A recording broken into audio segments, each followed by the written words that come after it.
So in 2021, military spending rose for the 7th consecutive time to reach $2.1 trillion. That is the first time, that is the highest figure that we ever had. That's an all-time high, and that's the first time, of course, that we surpassed the $2 trillion mark.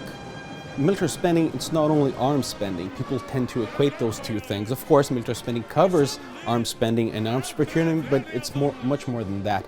We have personnel costs, we have research and development, sometimes we have peacekeeping operations and the costs that are involved. So it's a much wider concept, and the figure will encompass many other aspects other than just arms procurement.